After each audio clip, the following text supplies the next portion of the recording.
Imagine a group of American soldiers sitting in a Vietnamese jungle in 1968. They are exhausted, they are starving, and they are heating up canned beans and franks over a small chunk of one of the most destructive substances ever created by human hands. That substance is C-4 plastic explosive, the same material packed inside Claymore mines, the same compound that can shatter reinforced concrete, the same stuff that would one day tear a 40-foot hole through the hull of a United States Navy destroyer. And these guys are using it as a camp stove. That is not a joke, and it is not an exaggeration. It actually happened routinely throughout the Vietnam War. But the story of how we arrived at a point where soldiers could casually toss a military explosive into a fire and cook dinner over it, that story goes back a lot further than the jungles of Southeast Asia. It starts with a concept that goes back even further than you might think. In 1875, Alfred Nobel, the same man who would later establish the Nobel Prize, invented gelignite. Gelignite was the first plastic explosive, a material you could shape with your hands and use for precise demolition work. It was a breakthrough, but it was crude and unstable by modern standards. The real leap forward would not come for another 23 years. In 1898, in a laboratory in Berlin, Germany, a chemist named Georg Friedrich Henning was working with a compound called hexamethylenetratramine, and through a process called nitration, he managed to synthesize something entirely new. He filed for a German imperial patent, and when that patent was granted in July of 1898, the application mentioned medical uses. Not weapons, not demolition, medicine. The compound he created was cyclotrimethylene trinitramine, but the world would eventually come to know it by a much simpler name, RDX. That abbreviation stands for Research Department Explosive, a name coined by the British decades later. The Germans called it hexagen. The Italians called it T4. But whatever you call it, the stuff Henning made in Berlin at the tail end of the 19th century would go on to become the single most important military explosive compound of the modern era. He just did not know it yet. For over 40 years, RDX sat mostly ignored. There is an incredible gap in its timeline. Henning synthesized it in 1898, and it did not see large-scale military production until World War II. That is a span of more than 4 decades where one of the most devastating chemical compounds ever created was basically gathering dust. Part of the reason was that large-scale production was difficult. Making RDX requires methyl alcohol, and in the early 20th century, the primary source of methyl alcohol was the distillation of wood, which was slow and expensive. It was not until the 1920s when a French chemist named Georges Patat patented a method for producing methyl alcohol from carbon monoxide and hydrogen using catalysts and high pressure that industrial production even became feasible. German engineers improved those catalysts further, and suddenly you could make the raw materials for RDX at an industrial scale. But even then, nobody was in a particular rush. The world had TNT, and TNT seemed to be doing the job just fine. Then the Second World War broke out, and everything changed. Both the Allied and Axis powers realized they needed something better than TNT. They needed an explosive that was cheaper to produce at scale, safer to handle during transport, and significantly more powerful per pound. RDX checked every box. The British were the first to push it into production, working through their research department, which is where the name RDX actually comes from. The Americans followed with a secret manufacturing process developed jointly with Canada and began producing RDX at a staggering pace. By the middle of the war, RDX was everywhere. It was packed into bombs, loaded into torpedoes, and stuffed inside artillery shells.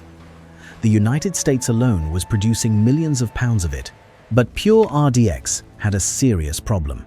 It was a hard, white, crystalline solid, and it was sensitive to impact in its raw form. You could not mold it. You could not shape it around a target. You could not safely carry it through a combat zone without worrying about what a stray bullet or a hard drop might do. That was the limitation that launched an entirely new category of weapon: The idea was straightforward.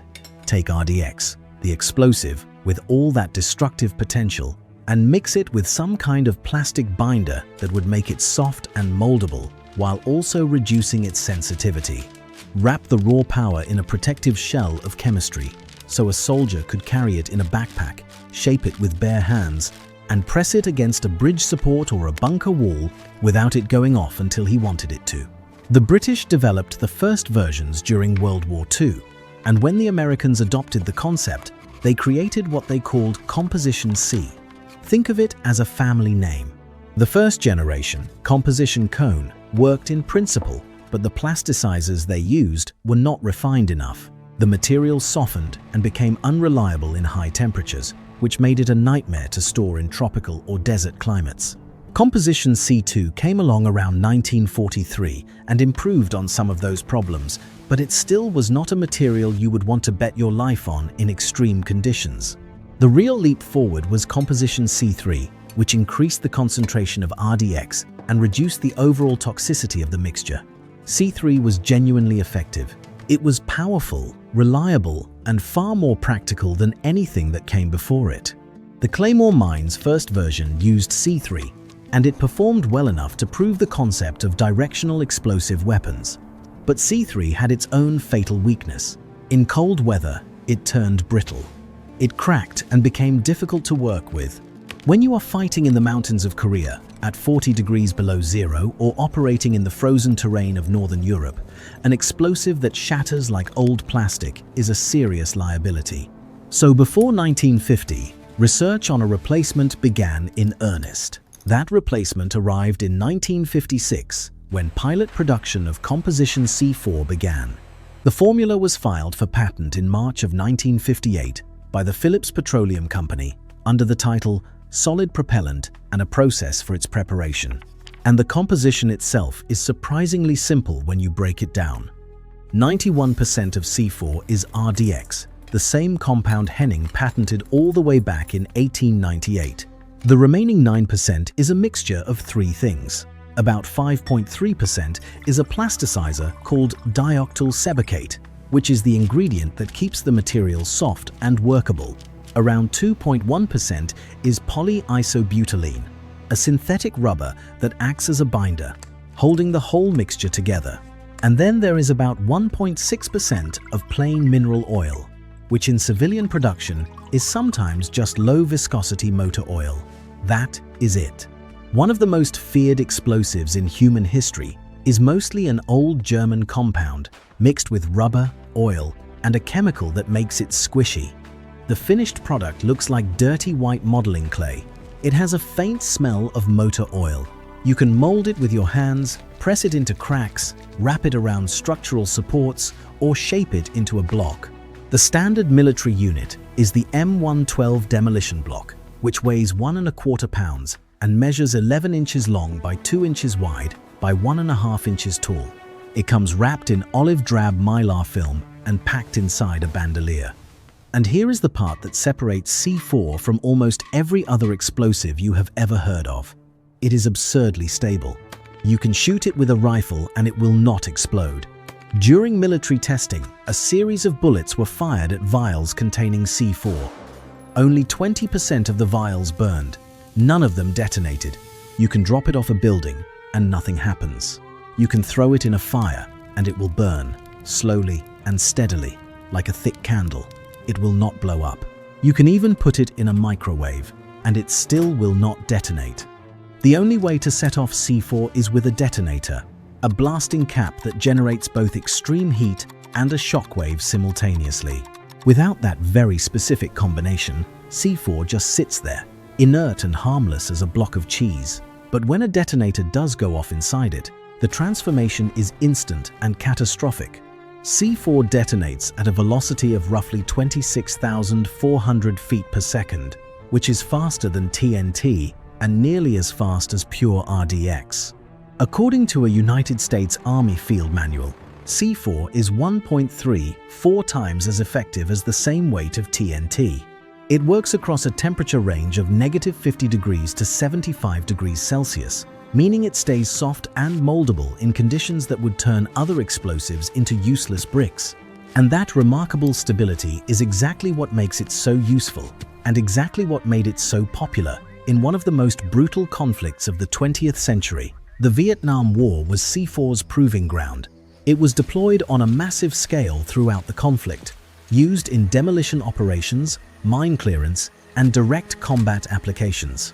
But the weapon that arguably defined C-4's role in Vietnam was the M18A1 Claymore mine. The Claymore was the brainchild of an American inventor named Norman McLeod, who started developing the concept around 1952 at his company, the Explosive Research Corporation.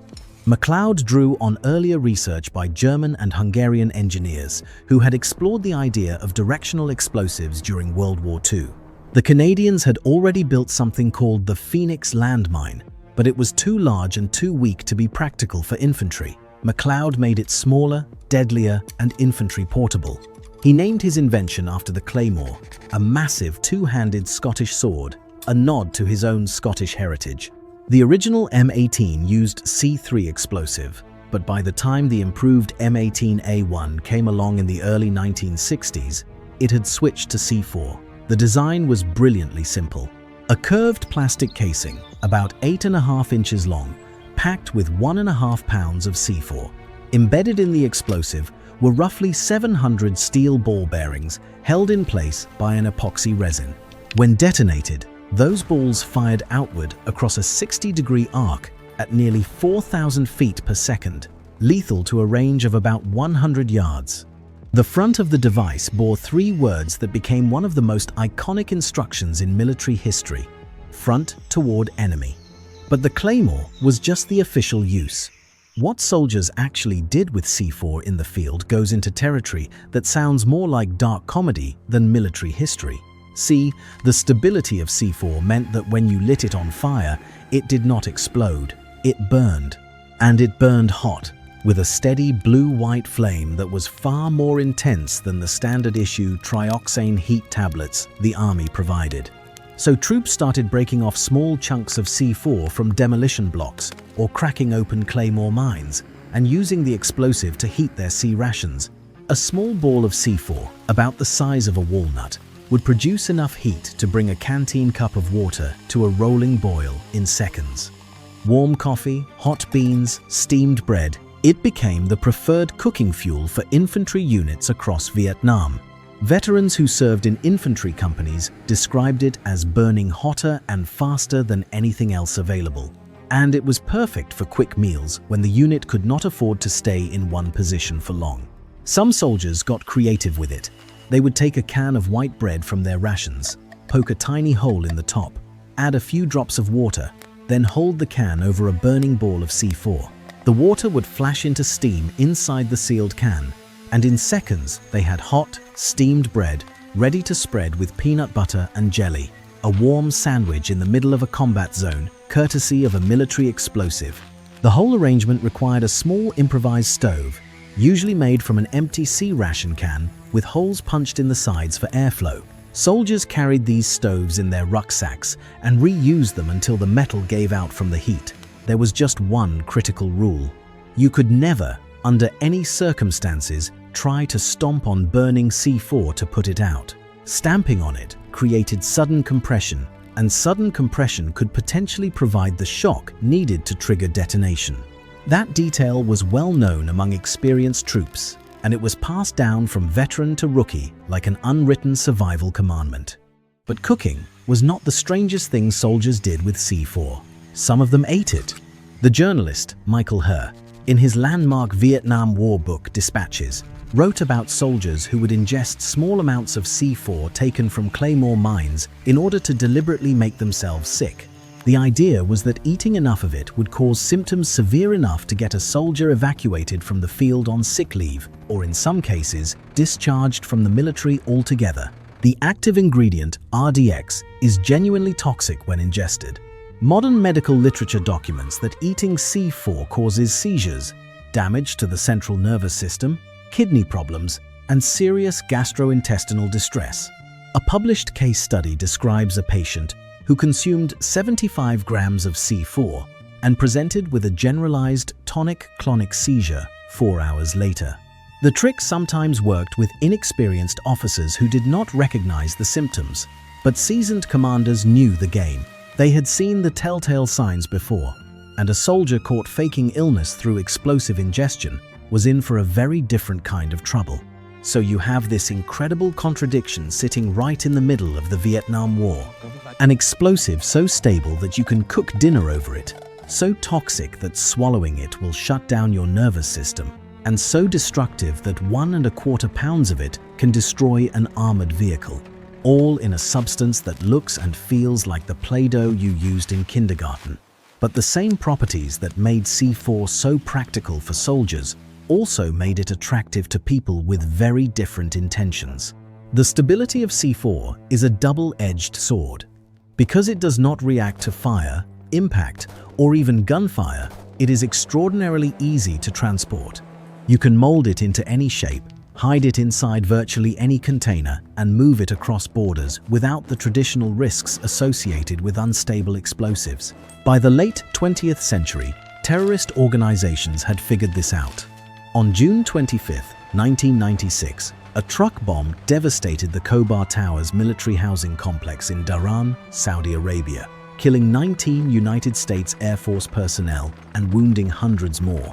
C-4 was identified as one of the explosive components. Then, on October 12, 2000, 2 suicide bombers in a small fiberglass speedboat pulled alongside the USS Cole, a guided missile destroyer, as it refueled in the harbor at Aden, Yemen. The men aboard the boat smiled and waved at the crew. Moments later, they detonated what investigators estimated to be more than 1,000 pounds of C-4 explosive, molded into a shaped charge against the hull of the boat. The blast tore a hole 40 feet wide by 60 feet tall near the waterline of the destroyer. 17 American sailors were killed. 39 more were wounded. The attack cost approximately $150 million in repairs to a billion-dollar warship. The FBI sent more than 100 agents from its counter-terrorism division and forensic laboratory to Yemen to investigate. What they found was chilling.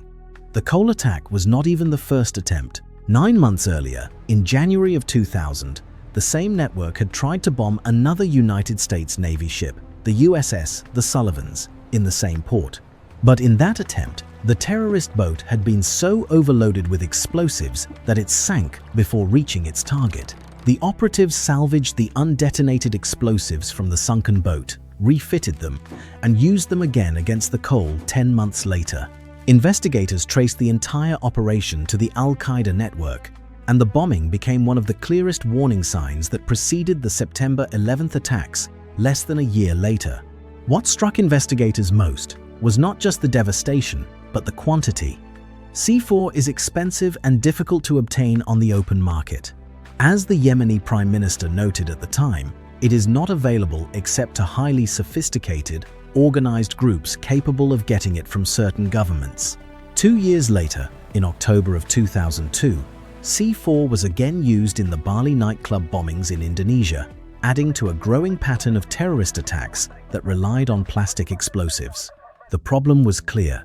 These materials had been engineered to be stable, portable, and moldable, and those same qualities made them nearly impossible to detect by traditional security methods.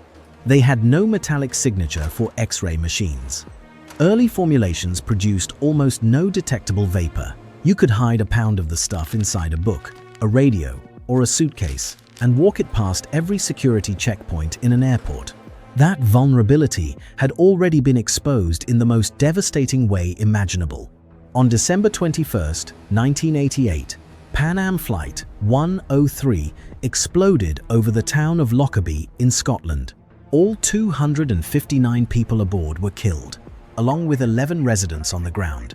Investigators determined that a small quantity of Semtex, a plastic explosive similar to C-4 but manufactured in Czechoslovakia, had been packed inside a Toshiba radio cassette player and placed in checked luggage. It passed through every security layer without detection. The Lockerbie bombing became the deadliest terrorist attack against American citizens until September 11th, and it forced the international community to confront an uncomfortable truth. The world had created an entire class of explosives that were virtually invisible to existing security technology. The response was the Convention on the Marking of Plastic Explosives for the Purpose of Detection, opened for signature in Montreal on March 1, 1991, and eventually ratified by over 140 nations. The convention required that all newly manufactured plastic explosives contain a chemical detection agent, a taggant, that would produce a vapor signature detectable by security equipment and trained dogs. For C-4 and similar explosives manufactured after the convention took effect, the taggant of choice became a compound called DMDNB, or 2,3-dimethyl 2,3-dinitrobutane. This chemical does not affect the explosive properties of C-4 in any meaningful way, but it gives off a vapor that specialized detectors can pick up, even through layers of packaging. In the United States, the Anti-Terrorism and Effective Death Penalty Act of 1996 made it federal law that all plastic explosives manufactured domestically after April of 1997 must contain these taggants. The problem, of course, is that the convention only covers newly manufactured explosives, stockpiles produced before 1991, and there were enormous stockpiles scattered across military bases, arms depots, and conflict zones around the world, contained no taggants whatsoever. Libya alone had transferred massive quantities of unmarked Semtex to various groups throughout the 1970s and 80s, all of it invisible to modern detection equipment. That gap between tagged and untagged stockpiles remains an active security concern to this day, decades after the convention was signed. Through the wars in Iraq and Afghanistan, C-4 continued to appear on both sides of the conflict. Coalition forces used it in controlled demolitions, breaching operations, and ordnance disposal. Insurgent groups obtained it through theft, black market purchases, and the looting of military stockpiles, then used it in improvised explosive devices that became the signature threat of those conflicts. According to the United States Department of Homeland Security, C-4 was identified as one of the preferred explosives that Al-Qaeda trained its members to use. Its stability made it safe to store in hidden caches. Its moldability allowed it to be concealed inside virtually any object, and its destructive power meant that even a small quantity could cause devastating damage. But the story of C-4 is not just a story of warfare and terrorism. In civilian life, it serves a legitimate and important role in controlled demolition and industrial engineering. When a condemned skyscraper needs to come down safely in a crowded city, when a bridge needs to be removed without damaging the structures around it, when boulders need to be cleared from a mountain highway or a dam site, C-4 is often the tool of choice. Demolition engineers place precisely measured charges at structural weak points, connect them with detonating cord, and bring an entire building down in seconds, right into its own footprint. Its predictability is its greatest asset in these settings. Engineers can calculate exactly how much force a given quantity will produce, exactly where the blast energy will be directed, and exactly when it will go off. There is no guesswork, no volatility, no risk of accidental detonation during setup. A demolition crew can spend hours wiring a building with C-4 charges, working in close proximity to the explosive the entire time, and the material will not react to a dropped tool, a stray spark, or even a small fire. In the United States, the only active production facility for military-grade C-4 is the Holston Army Ammunition Plant in Kingsport, Tennessee. Production peaked during the Vietnam era, when the plant was turning out roughly 15 million pounds of RDX per month. Today, output is a fraction of that, calibrated to the current needs of the military and vetted civilian contractors. Looking at the full arc of this story, what strikes you is the sheer improbability of it all. A German chemist in 1898 creates a compound and patents it for medical purposes. That compound sits untouched for 4 decades. Then a world war pulls it out of obscurity, and within 20 years, it has been refined into a material so stable you can hold it in a fire, and so destructive it can sink a warship. Along the way, it gets used as a camp stove, eaten as a way to fake illness, loaded into a mine named after a medieval sword, packed inside a speedboat to kill American sailors, and ultimately regulated by an international treaty because the world realized it had invented something it could not detect. C-4 is one of those inventions that sits at the exact intersection of human ingenuity and human recklessness. It was designed to solve a specific problem, to give soldiers a safe and reliable way to blow things up. And it solved that problem brilliantly. But the same qualities that made it safe for soldiers made it dangerous in the wrong hands. The same stability that let a 19-year-old Marine cook his beans in a Vietnamese jungle also let a terrorist smuggle 1,000 pounds of it onto a boat in Yemen. That tension between the tool and the threat, between the builder and the destroyer, has defined C-4 since the day it was invented. It is the rare substance that occupies both ends of the spectrum at once. It is used by armies to protect and by terrorists to attack. It builds roads through mountains and collapses buildings into rubble. It is manufactured under the tightest security protocols on Earth and smuggled across borders by people who answer to no law, and it will keep occupying that uncomfortable space for as long as it exists. If you found this story worth your time, hit subscribe so you do not miss the next one, and drop a comment below telling us which explosive or military invention you want us to cover next.